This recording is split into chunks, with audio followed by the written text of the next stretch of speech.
Good morning. Monday, August 10th, I believe. It's about 10 o'clock.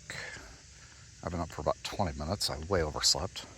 I have 0 meetings scheduled for this morning, so I did not set an alarm, knowing that I didn't really sleep in yesterday like I expected, so I knew I was short on sleep.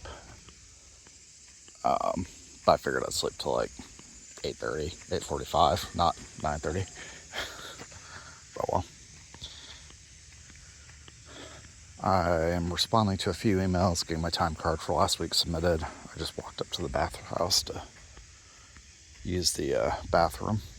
I do have full hookups, but I try not to make big potty in the camper, if you know what I mean.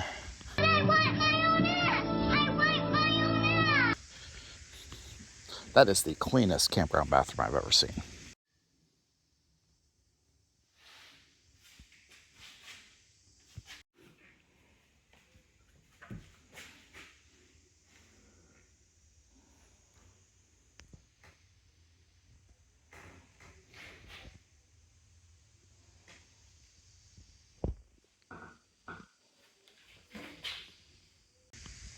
This place describes itself, though, as a kind of a luxury RV park, and at almost $70 a night, I would hope so.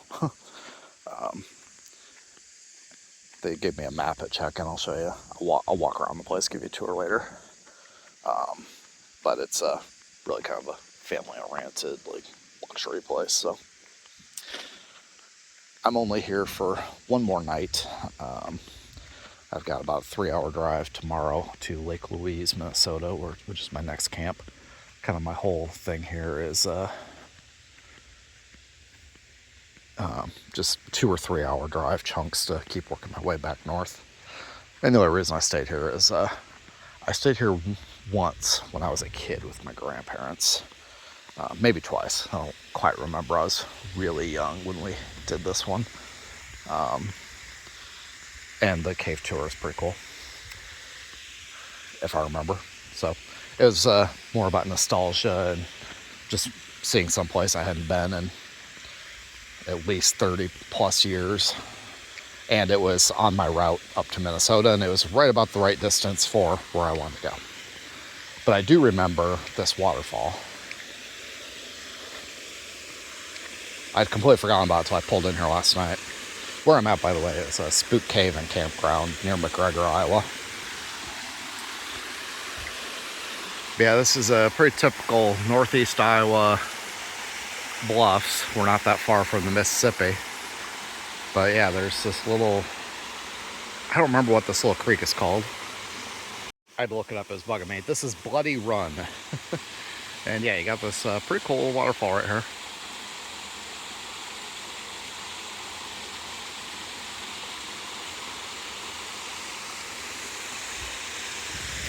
Yeah, my camp is literally right there.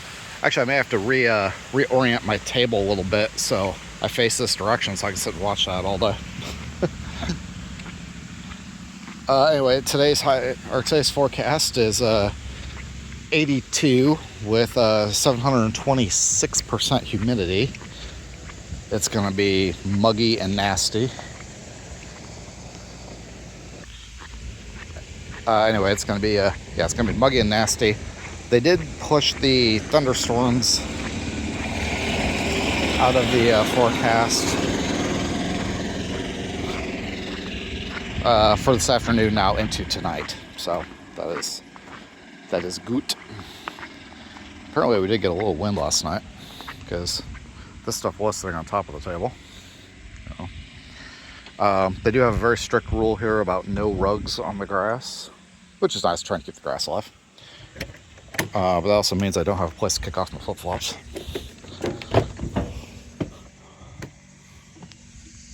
Yeah, this would be my view if I sit over here. I really wish, I looked at some different tables on Amazon while I was back home. I did not buy anything. I really need the width, obviously. But I think maybe if I move the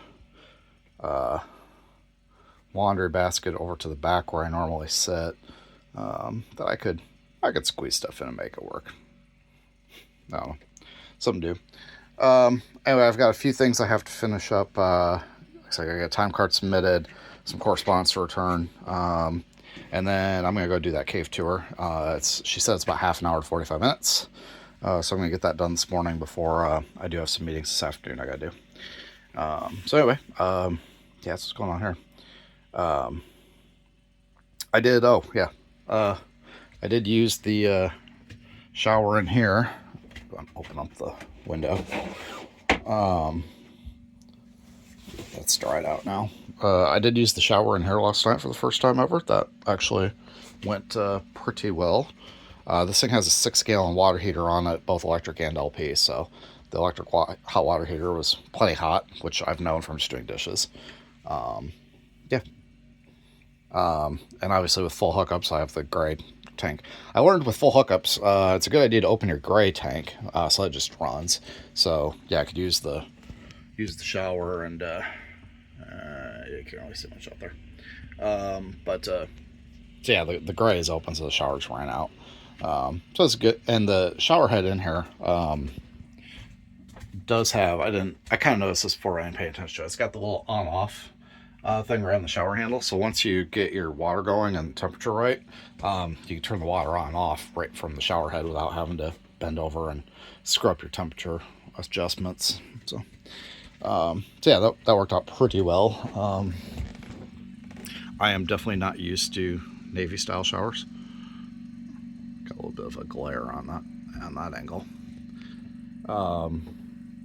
To conserve hot water, I'm notorious at home for taking ridiculously long hot showers, so I did not run out of hot water though. I got it done with the 6 gallons I had. And that's 6 gallons of just hot water. When you mix it with cold, you get a little bit more.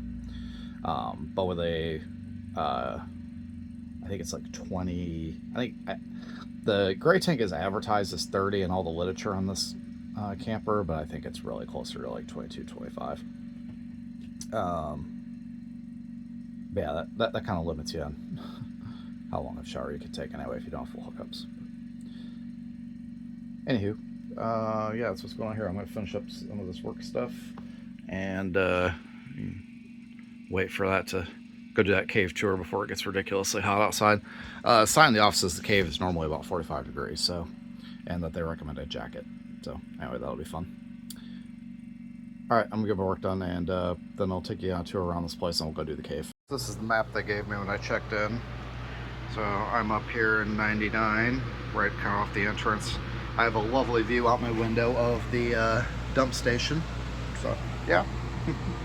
Actually, I picked it because when I looked at the map, it seemed like the site was pretty wide open for Starlink, and it is. Starlink's working great.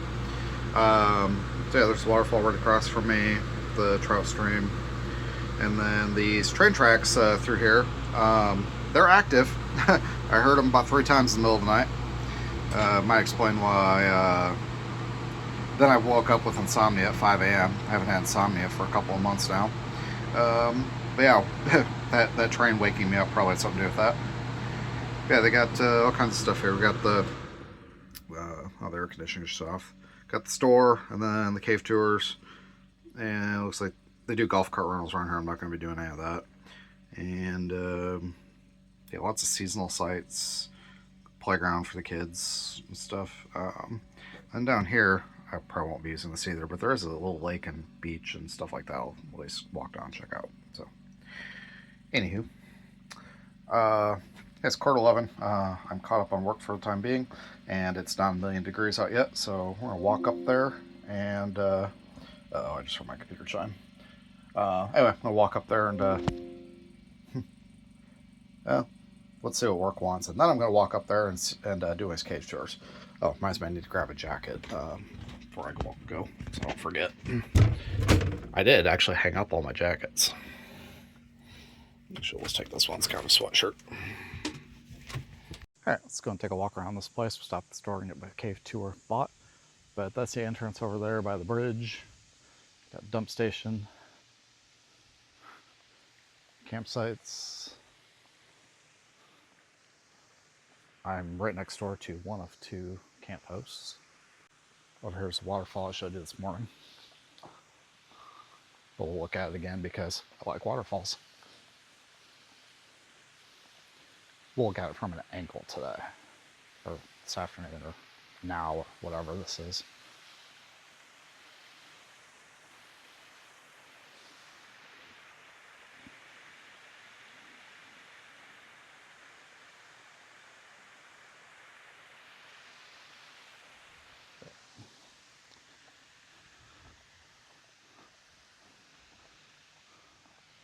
So yeah, that's the first camp host. It's quite the setup they've got. Like this place is like they'll deliver like groceries and firewood and stuff right to your campsite for a fee. That's the other one. You see golf carts buzzing around here all the time for maintenance and deliveries and stuff.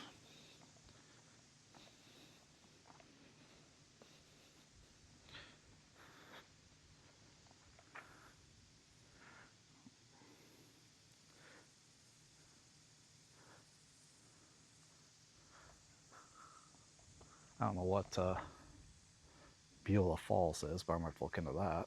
Wait for it. Believe it or not, I do not know this area of Iowa really well. My grandparents were from Strawberry Point, and my aunt lived near Alcater.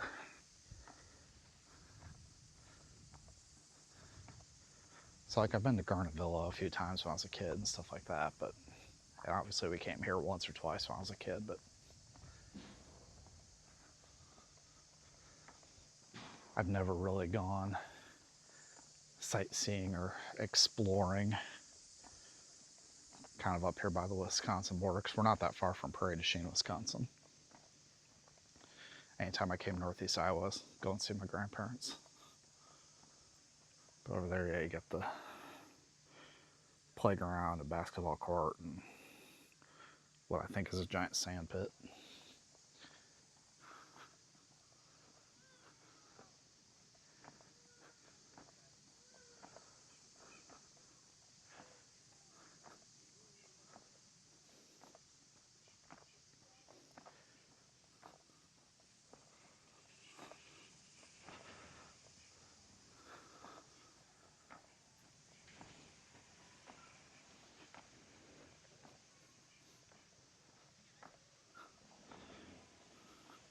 Yeah, you got more campsites up there, as I showed you on the map. And it's like sand volleyball, and then the railroad tracks.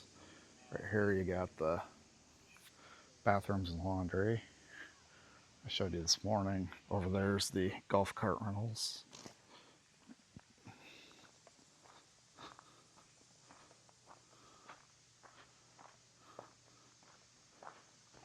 Got the little bridge over the Bloody Run. Got some really short campsites right here. Mosquito Haven over here though.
All right, so So Spook Cave is flooded, so the tours are by boat.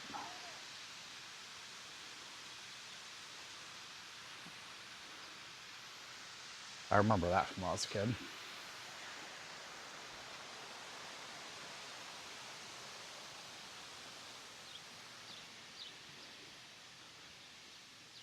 So showers are up there. That's a hell of a hike from my camper to the shower house, so probably use the one in the camper again.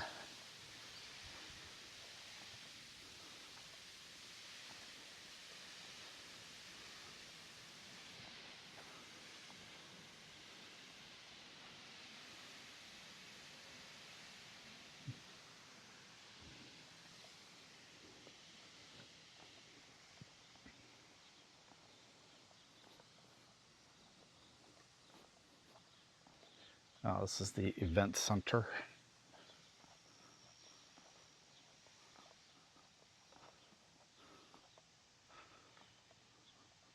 And then there are cabins for rent all over the place, so I assume that's one of them. And then clear down that direction is the lake and swimming area and all that. We'll go check that out later, but this blue building over here is the store where you do the sign up for the cave tour, so I'm gonna stop and do that first.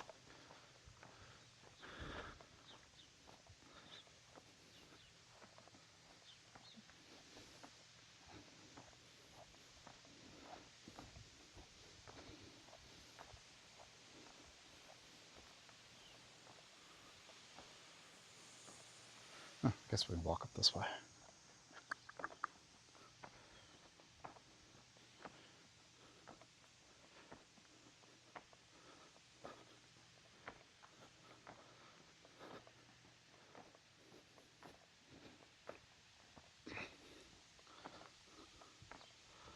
It seems very strange to be walking around with a sweatshirt when it's almost 90 degrees heat index.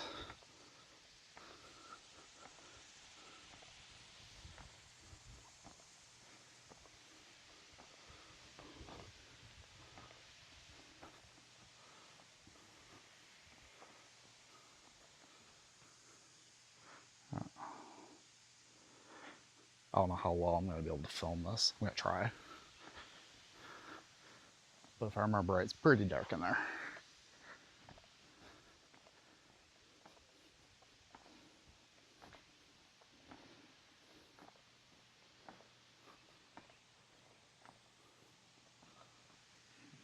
Little photo board.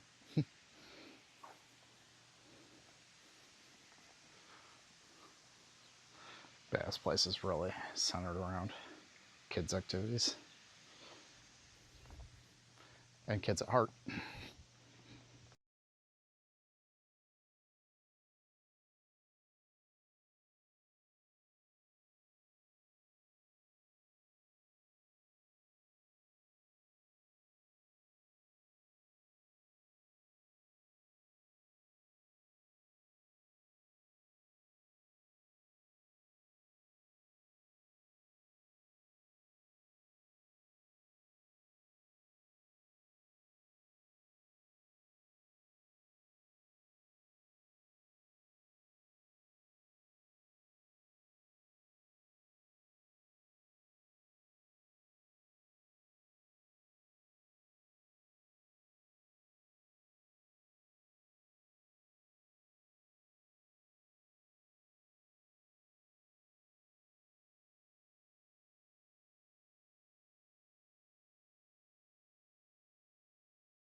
So, before we start, is anyone claustrophobic?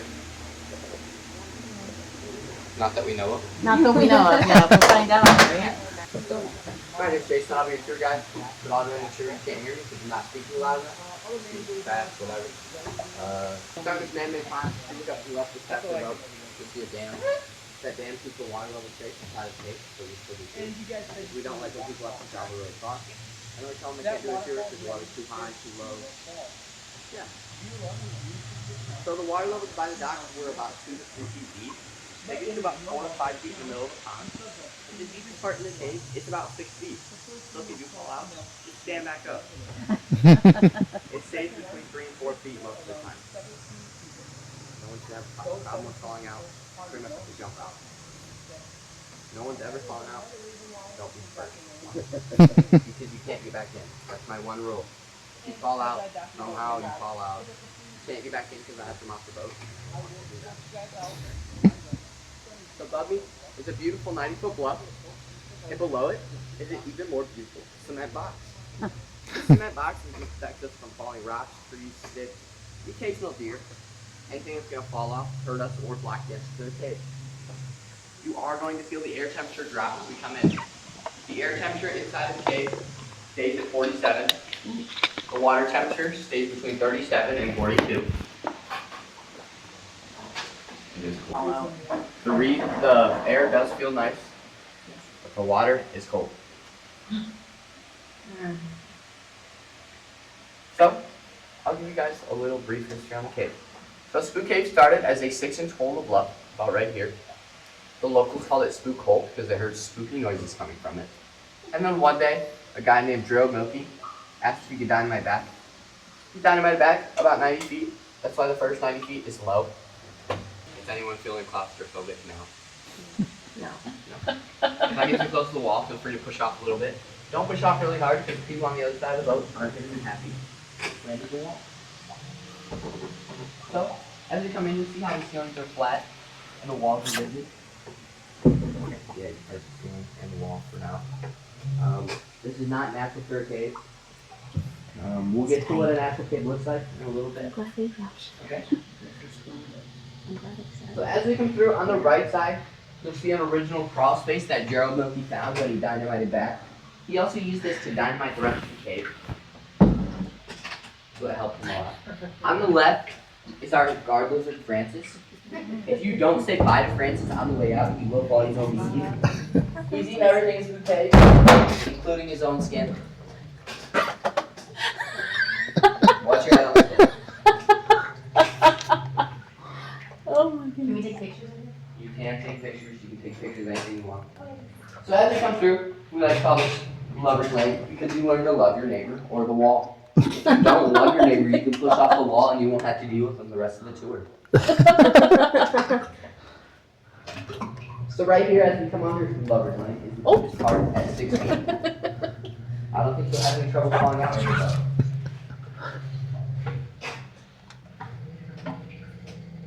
though. So you can still see through the water the whole time. We'll get to why that is. It will What's raise that? soon. Water straight away. So, we are coming in to what we like to call the big room. It's called the big room because It's it is big. the biggest room in the cave. It's big. So, in the big room, there's a giant door at the top. I'm not going to tell you what that door is right now. I'm going to make you wait another like 25 minutes until we come back through this room. Alright? Instead, we'll talk about this wall.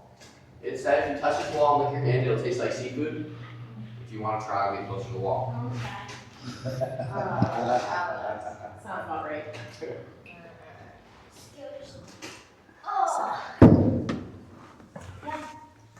What kind of seafood? Dirt. So I've had people say it tastes like dirt, salt, nothing. Yeah, seafood, obviously. So the black, the chert, is actually made up of straight salt. That's why it's like, tastes like seafood or something. On the left, warning, alligator on duty. Sign's fake, it needs to have an S. Not Stalagator, of course. Alligators, because they do have more than one alligator here in the cave. We have 3. From here on, I'll ask you not to touch the wall or the ceiling unless they ask. Just because there are living formations in the cave, and the oils on your fingers do kill them, there will be something coming up that I'll tell you can touch, but that's the only thing you're allowed to touch, unless I tell you, okay? You'll see me touching everywhere that I've been trained to know where I can touch. Talk about this wall on the right. This is called our flowstone wall. It's made up of 3 minerals. The white is calcite, the black is manganese, and this orange down here is iron oxide. Does anybody know what iron oxide is called? What? What is iron oxide called? Rust. Okay. I even know. On the left is our only exit if you don't like my tour so far. Good luck.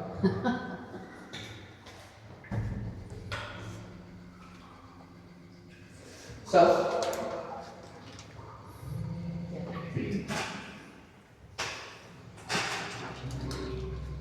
don't worry. Right here, this is the thing you're allowed to touch, this thing. This is called a cephalopod. It's like a squid's cousin.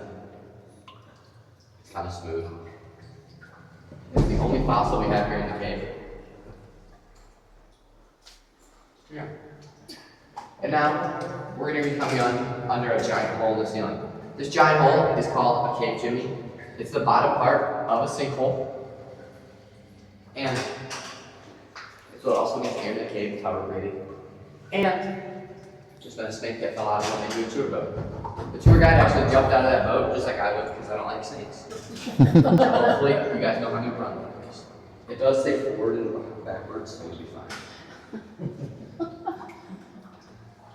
So when you guys are in the cave, I'm going to ask that you try and find Kermit the Frog. He looks like Francis, he's a bony frog. On the left, our Spook Cave wishing well, we accept anything, credit card, debit card, house keys, car keys, family heirlooms, little children, that no cash it up. If you have coins you want to throw them, feel free. There is 2 more chimneys right here. There will be another one coming. On the right, it's our alligator Dorothy.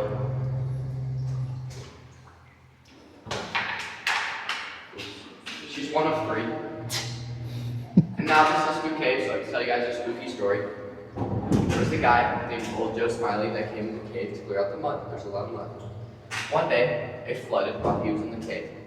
So they came back, found his boat by the wishing well.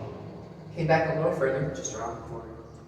Found his cigarette marks, his scratch marks, his handprint, some more scratch marks, and then that's all they found of Old Joe Smiley. He's still smiling to this day. Don't lie to yourself.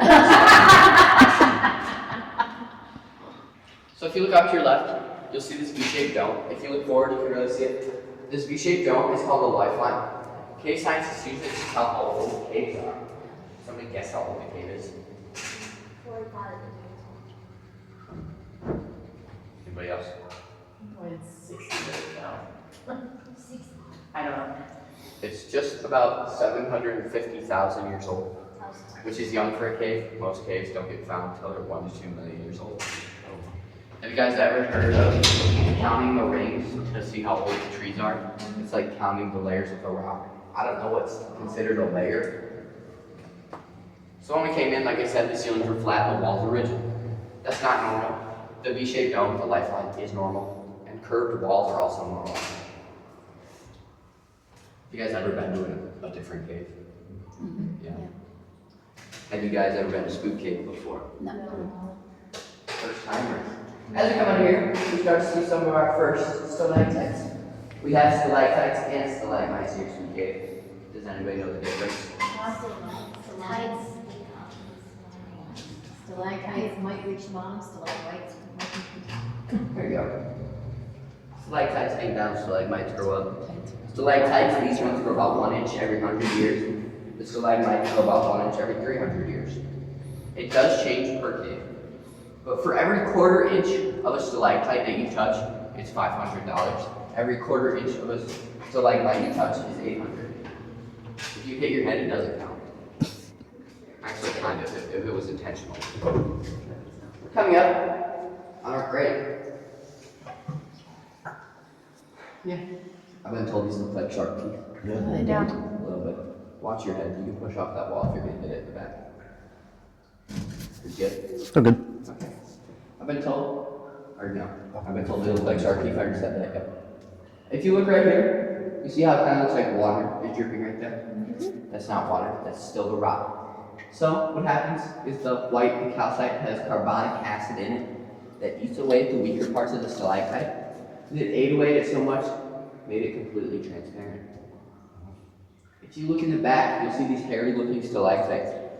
This is called our hippie and hairy. If you get dripped on these two, you will go bald. Josh, you say.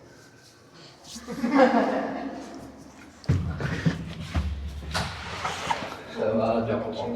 What's that? I took some of that, yeah. So here's Spook Cave. We have 3 types of formations. We have stalactites, stalagmites, and we have stalagmites.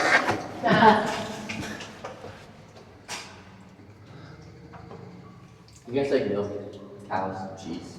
You guys made it to corn and dairy land.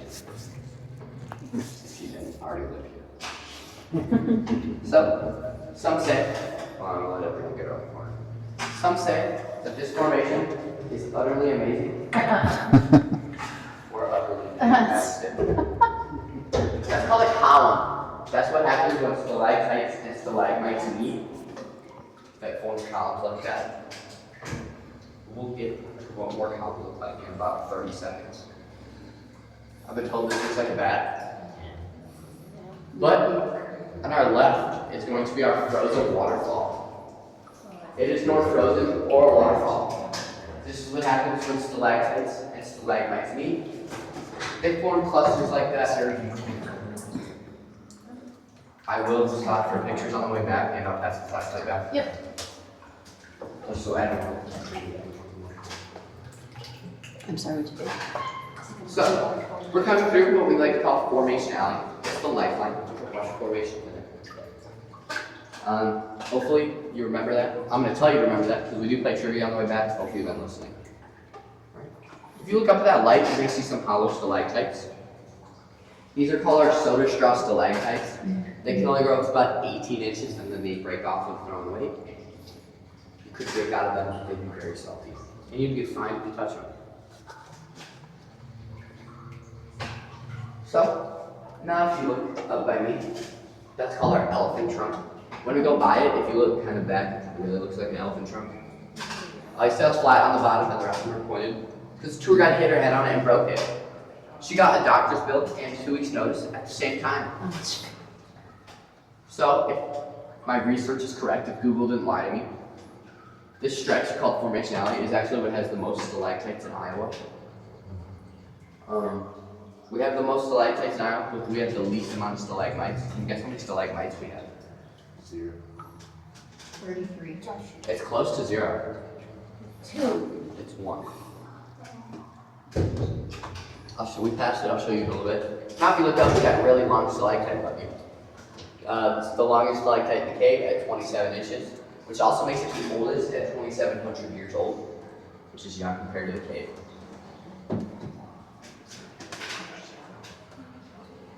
Yeah, that's really shallow there. This is our lampshade. While simple, it looks like a witch's hat, an eagle's wing, a mushroom, a turtle shell, a dinosaur foot. To go with dinosaur foot, we have a dinosaur mouth right here. Yeah. Ooh, you guys didn't see that, did you? Hope not.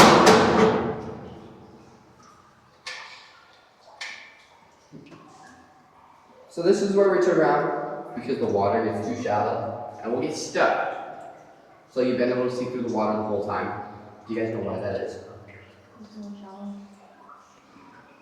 It is shallow, but it is spring water, so it's really clear. So did you guys see the waterfall on your way in? Yeah.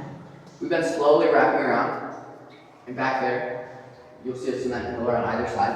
After those cement pillars, the cave only goes about 1,000 more feet, then the cave ends, and that's where the back of the waterfall is. And so what happens is, there's a big pool back there, and there's water rushing down from above. Half of it goes, Most of it goes towards the waterfall, and some of it comes towards the cave. So the spring water, it's cold. If you want to stick your hand in it, you can.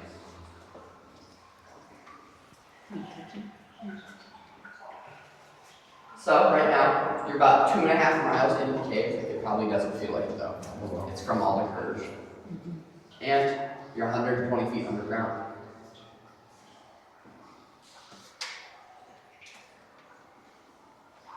This is our Stone of Ages. Miss Ludwig, who's Joe Milky's friend, painted this for him when he found the cave. She painted it on a blank canvas, like Da Vinci painted the Mona Lisa. But it was made out of wood, and it rotted in the cave. So she had to repaint it on glass with acrylic paint, and she finger painted it.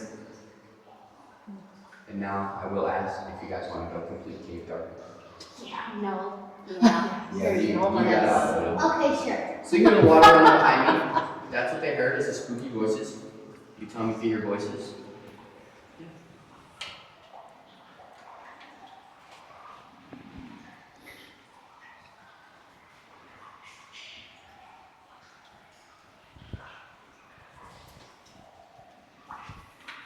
Did you guys hear voices? Kind of sounded like it. Yeah. Really? No. We can fit 12 adults. We fit 18 in the boat before. That was like 10 kids. You can push off that wall.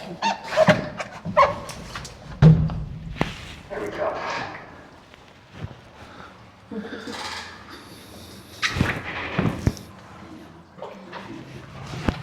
So, you guys remember what the stretch we're going through is called? Yeah. What is it?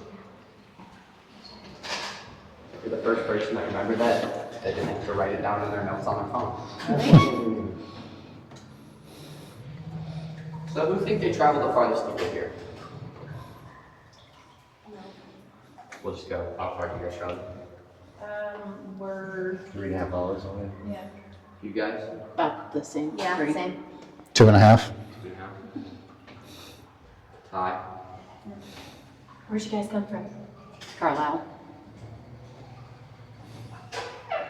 Des Moines area. Okay. We're Twin Cities. Oh, gosh. Same.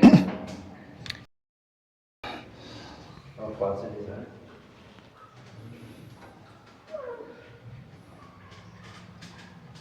I don't know the Quad Cities where they at. Is that like Minnesota area? That's Bettendorf.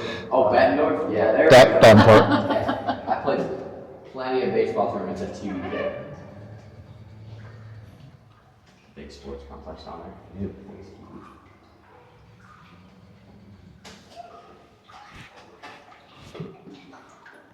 So, we're back by our present waterfall. I'll pass the flashlight back.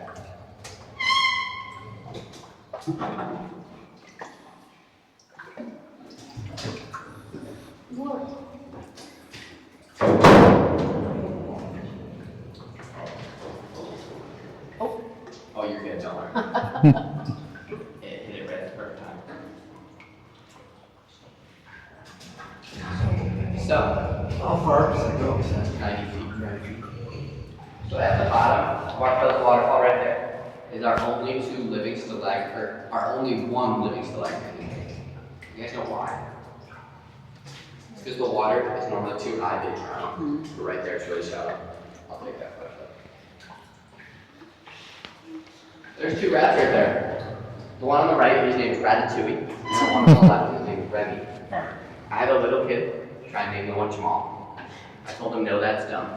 And his mom cussed me out from here to the entrance of the cave. But it was my first week working here, so You made it. I did. Have You guys can't- found Kermit yet? No. I do know where he's at. He's coming up in a little while, because I hit it. No one else knows where he's at. So that's my last tour. Do you guys like bacon? No. No. No. Chewy or crispy bacon? And mini. I'm all up to me. In between. Anybody say raw bacon? I've had people say that before. So that seems really weird. We're in a cave and I actually like bacon. It's like an Iowa thing. But there's two reasons I asked that question. Because chewy bacon's nasty. You can't eat it. And there is a formation in the cave. This is our cave bacon. Fun too. It said, try to eat our cave bacon with jaws like this. Because you're not going to bite through it. So the same thing happens here. The carbonic acid is eating away at the weaker parts. If you were to go to the other side, you wouldn't see through this. But this side, you can. It's kind of weird. Kind of cool.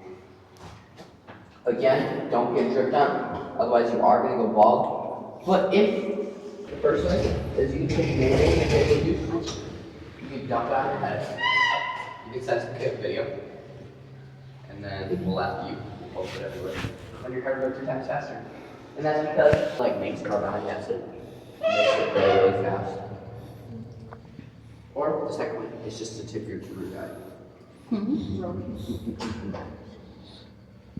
Have you guys ever heard of anybody putting mayonnaise in their hair? Yes. Have you done it? I used to like tell that story and like, nobody would say anything about it, they'd laugh about it. But then one day the guy said he had his sister used to put mayonnaise in his hair. I'm like, you have to be lying, right? Like, this wasn't supposed to be real, this was supposed to be a joke. But nope. No, the facts that it's supposed to be real. So, going around Spook Cave right now, we have an argument. Mayonnaise or Miracle Whip? Yes. No, we're not. You don't count, you don't eat anything. She doesn't eat anything. I have to say butter. Butter. Mayonnaise. So, back to the trivia. What's the V-shaped dome in the ceiling called? It's 2 words, they both start with L. Lovers. No. No, that's up there. That was that little entrance thing.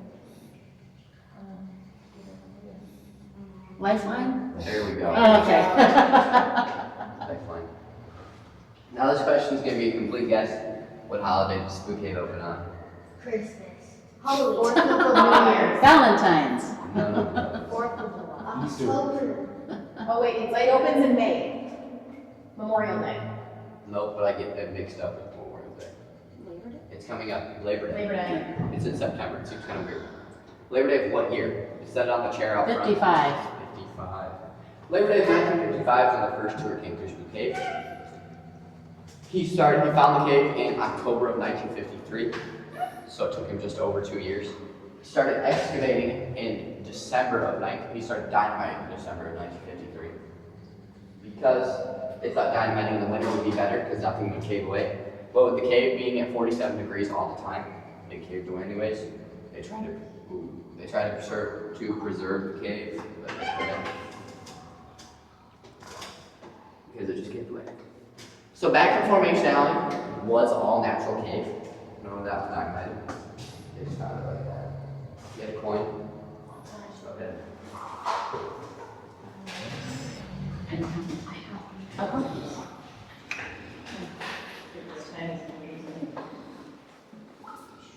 Oh wait, I do have one. Somebody missed. Hold on. Going in?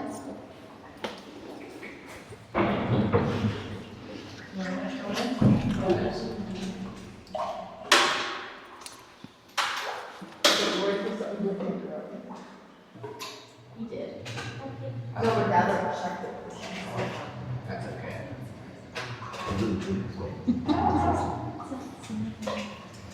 Did you make So- it in? Did you guys do witchcraft? Well, that was a waste of a penny. They can't. So, you see how the lifeline kind of snakes right here and stops right there? So this is actually where the cave started. So, the cave started there and went all the way back. So there was a little hole from there all the way to the front. Nobody knows how it got there. That did. So when they were dynamiting, they found this right here. When they opened this, they knew that the cave had to be somewhere near. Dynamited a little bit more, found the cave. And then they just went all the way back to the front. You guys found Kermit yet? No, it's not. No, it wasn't. No, he's a bony. Again, on the right is your only egg if you don't like my tour. I had a little kid try and jump out. His feet hit the water, and his mom grabbed it. It's kind of cool. But she's reached over. He was quiet the rest of the tour. Is Kermit and not all of us at the beginning? We already passed Kermit. Yeah, we're gonna pass him yet. Oh.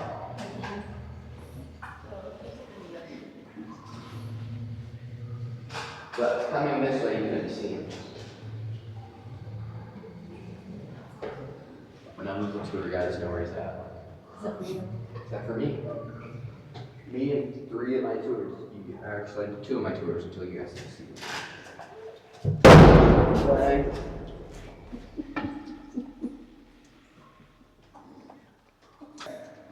There's my boy Kermit. I shoved him right there. And if we come, as we come through, if you look back, you're not gonna be able to see him at all. Yeah. Like you can't see him. So we're back in the big room, but it's also known as the dead room because if you look up at those stalactites, you see how they don't have water dripping off them? Yeah. That means they're dead. They also just look really dry. And that's because of the door. So Gerald Linke originally wanted to start tours from in this room. He was gonna lower a boat down, build some stairs, and start tours from in this room. But the sun from the door being opened all the time, excavating and dynamite, dried up formations and dried up this part of the cave. And he had to, you can push off that wall. And he had to close it up before drying up the rest of the cave. Because without the cave, he wouldn't have made any money. And this was all a big money scheme for him because he was a poor farmer in 1955 and moved money. If you go out of the campground, to the left as you go out, you'll see, here, I'll give you that. You'll see if you go out of the campground to the left, you'll see a gravel road. If you follow that gravel road, there's a couple corners. There will be a rock quarry. It's called Milky's Quarry. He opened that after he found the cave, and his great-grandson works there, owns it right now. Cool. If you look under there, you'll see a little lone rock. Yeah. His name is Dwayne the Rock. Sure. It is said he holds up all of Spook Cave. So I just had people, Scotland, Ireland, Russia,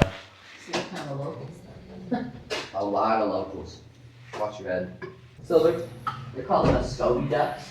They're native to South America. So I guess Mexico. They're native to South America.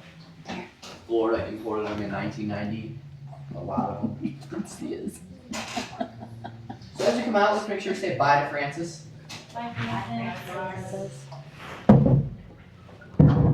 Francis protected us. From here on, Francis doesn't protect us anymore, so watch yourself. So as you come out, I can't smell it yet, but you might smell a little bit of a musky smell as we come out. You've been essentially nose blind, you've been in a cave for 30 to 35 minutes, you forgot what weed smell like. If you look down right there, you'll see a duck head. Oh. The musky smell will go away in 45-ish seconds. The spider web. Yeah, no, we're watching something.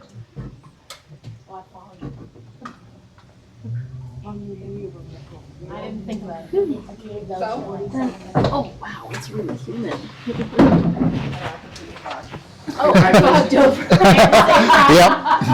So congratulations guys, you survived Spook Cave. But not yet, at least left the dock. You look over there, you'll see that little red building off the other red building. That's where our ducks sleep. Don't worry about that, I get trained to hit that sign and if I don't, I just don't. My ducks sleep over there. We get 7 baby ducks. And they're adorable. I don't know how much I own of. We started with 11. 3 of them got eaten by a raccoon. And 1 of them got taken. The mother duck does get protected with the baby. If you go to feed them, there's duck food for like $1 in the store. And if you're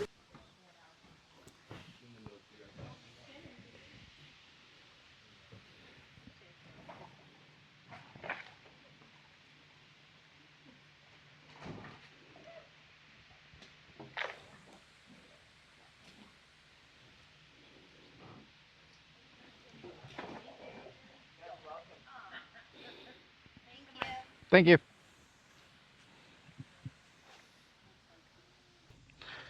All right, that was pretty cool.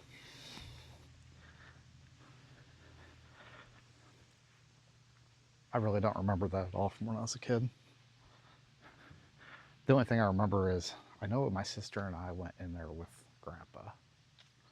Because Grandma didn't want to go for, I don't remember why.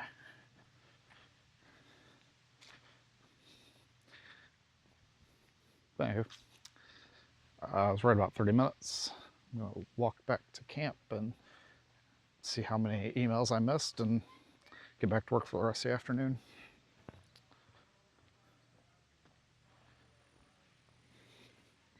Pick you up later. Just doing a little reading about the cave itself, which there's not much online about it because it's privately owned and operated. But that Beulah Falls, which I saw on the entrance sign, that's literally the the waterfall right there. So in doing some reading, it looks like Iowa PBS actually made a proper documentary on Spook Cave. It went in there with a proper camera crew and lights and stuff and caught some really cool footage. So I'll link this in the description down below, but you should check this out if you want to see what it looks like from a better perspective than my really bad camera work. I just got off my work meetings and I don't know if this next meeting is getting scheduled or not. But anyway, I showed you this map earlier. I'm up here at 99 camping, and over there's the cave I did a little bit ago, but there's this little walking trail right here that goes all the way down to the lake. And it looks like, if I'm not mistaken, that path kind of goes all the way around the lake too, and then actually back up through the campground. So now that it's a nice balmy 84 degrees with 764% humidity, I'm going to go for a walk. Mainly because I've been sitting in here for a few hours now and I'm getting tired of sitting. I just need to move. So anyway, I'm going to put my shoes back on and I'll put some microphones. I'll grab one of the microphones and let's go for a hike. And by hike, I mean walk around the campground to the lake. Let's do it. This is an audio test. I am now getting better at remembering to do this. All right, I know I kind of showed you some of the campground earlier, but you know, this wouldn't be a thorough hike to the beach if I wasn't thorough.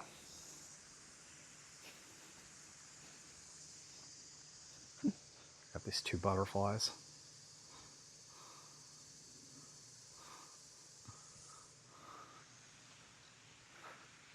So supposedly, according to the map, like there's a hiking trail that goes like up on that ridge.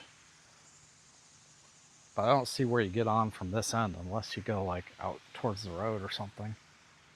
I don't know.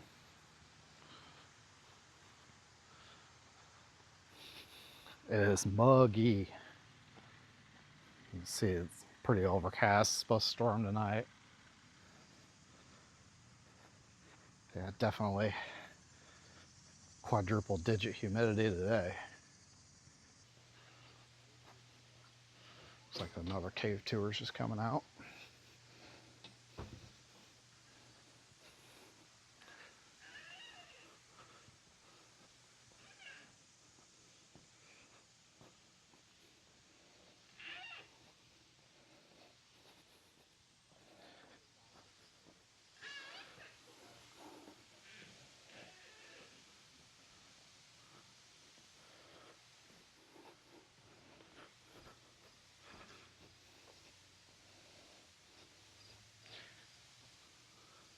There's all the little ducklings. They've moved.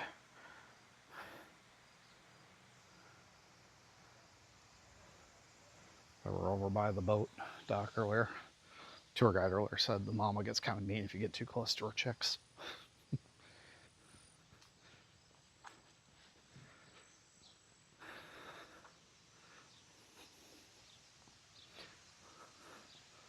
I guess I should have brought that map.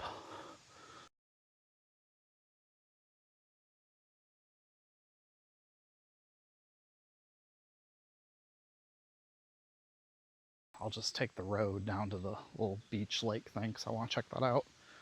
And then I'll start hiking the trail from there. And if I get a message that my presence is required at work, or if it gets just too damn steep or hot, I can come back down to the campground here and walk over because you can see my campers clear out there in the distance.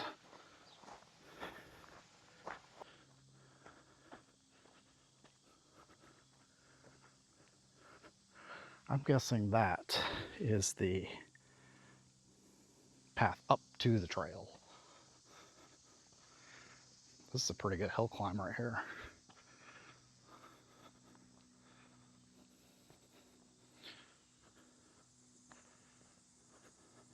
These, I believe, from the map, are all seasonal sites. That is obviously a railroad track.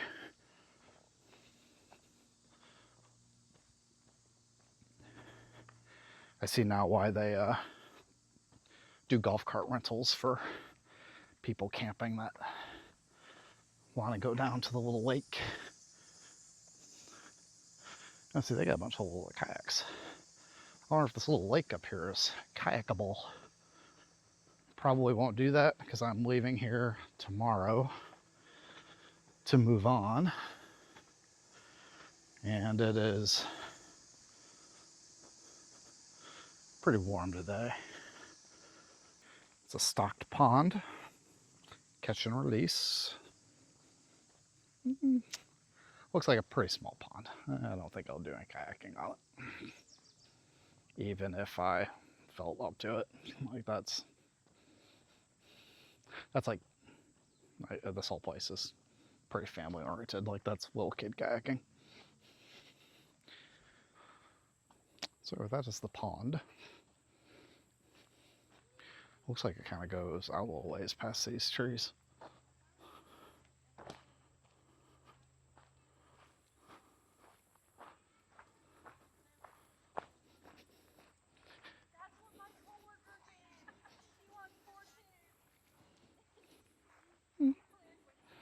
Goes back here a little bit. All right. Let's start climbing the mountain. Wait for it.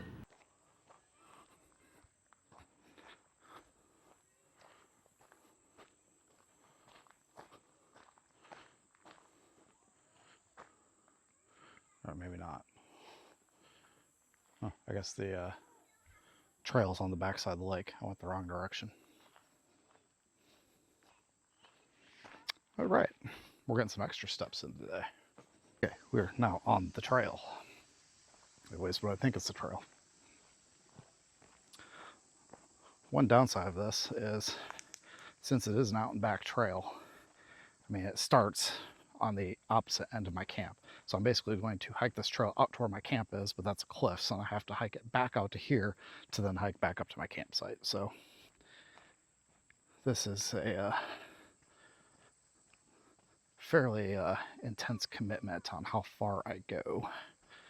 Once I get past the, I guess theoretically I could start it here, go all the way out to the end, and then about 3/4 of the way back to that little exit by the campground.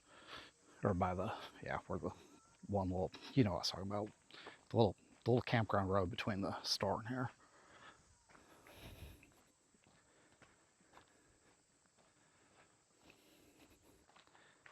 Did I mention it's hot and muggy today? Whew, especially down here by the water. Holy gnats. I don't know if they're showing up on camera or not, but whew.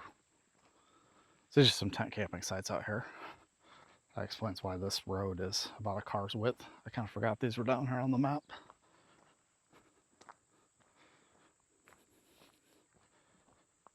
Holy mountain. This is going to be a workout. Anywho.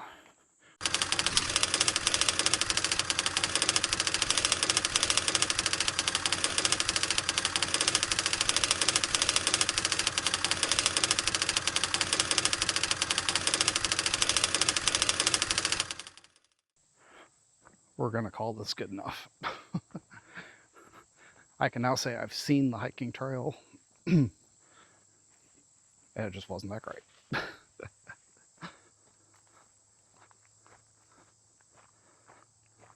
But it did accomplish the goal of 2 goals. I saw it, so I was out here, I saw it.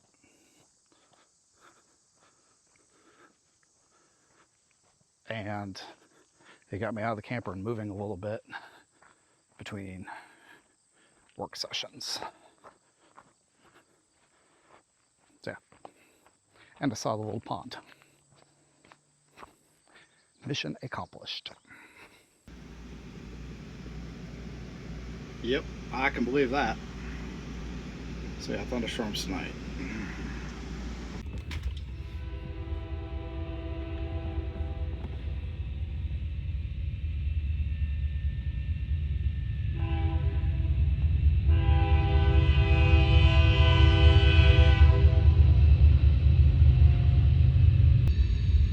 Good morning, campers. It is Tuesday morning, August the 11th. I know you can't see that terrain, but I'm sure you can hear it. I did not hear it at all last night.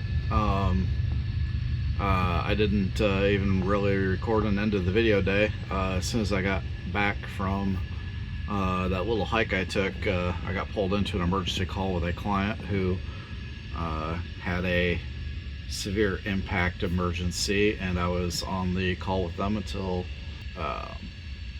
slightly after 2 a.m. and then back on this morning right around 8. So very short night, but that's all right. That's what I get paid for. Today is moving day. I have to be out of here by 1 or 2 o'clock, which should be fine. This client is getting close to a point of stabilization, so I'll be able to head out. I think a formal checkout is like at 1 o'clock for the campsite, but whatever. And I'm heading up towards Lake Louise, Minnesota, which, if I remember, it's 2 or 3 hour drive, so nothing too terrible. But between now and then, I've got video uploading to YouTube that I was able to encode last night. My laptop, despite having overheating issues, I've got a temporary band-aid in place that's kind of ugly, but it's working. So I was able to create a video yesterday, encode it overnight, and it's uploading to YouTube this morning. So that's awesome. And I'm getting ready to get started on editing the next one. One advantage with this particular crisis is I'm playing more of an advisory role as opposed to an engineering, like hands on the keyboard role. So for the most part, I just kind of sit back and listen and make sure that provide my guidance and advice, which is a lot easier of a process than being the one to actually configure stuff. So that's kind of cool. Anywho, so I'm going to do a little bit of editing here for a little while this morning, and then probably an hour or so from now. It's about 9:45 right now. Holy crap, it's 9:45 already. Okay, morning's flying by. I'll start getting things packed up. Did have a thunderstorm roll through this morning, so everything outside is completely soaked. There was actually a derecho warning my mom sent me last night, but I don't think it got that bad, or that is still coming. I don't know. I haven't really checked the forecast. I should probably do that, so I can get stuff outside packed up. All I know is there's a huge puddle of water on top of the tonneau cover on my truck, so that'll be fun. Anywho, yeah, I think that's about it for now. I'll update you if anything interesting happens. At least that things I can talk about. I mean, this crisis is interesting in a good and bad way, but can't really talk about that. So, catch you later.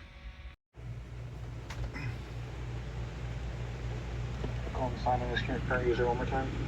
That's not the right account. Let me just remember. That's my. That's your local. It should be your regular account. Yeah, that's what I kind of. Well, it's definitely raining again. That's my regular account. Got almost everything outside packed up. Got the water line disconnected. I do have the tank flusher hooked up and running. Where I want more, it's a good idea to actually do a proper black tank flush using that flusher for 15 to 30 minutes. So that's just sitting there running. So the sewer hose is still connected. I did dump my black tank, and I'm running the flusher now. But got everything else picked up outside. The stabilizing jacks are up, so the camper's nice and wobbly. And yeah, just trying to figure out here. I've got a 12:30 call I got to be on, and then I'm supposed to check out of here by 1. So my goal is to have everything packed up and that I can put away, ready to roll. Actually, one of the next things I'm going to go do is just hitch onto the truck, so that's done. So that way I can do my 12:30 call and then basically shut the laptop off, bring in Starlink, pull in the slide, and drive out of here right at 1 o'clock. It's a Tuesday, so I doubt anybody's going to be sitting here waiting for my site, but that's the plan. I really should look up, see how far of a drive it is to where I'm going. Okay, that's not as far as I thought. I thought I was going just slightly north of Rochester, but it's right on the Iowa border there, so less than 2-hour drive. That's not bad at all. I can easily handle that. It would be nice if that was done though before I go.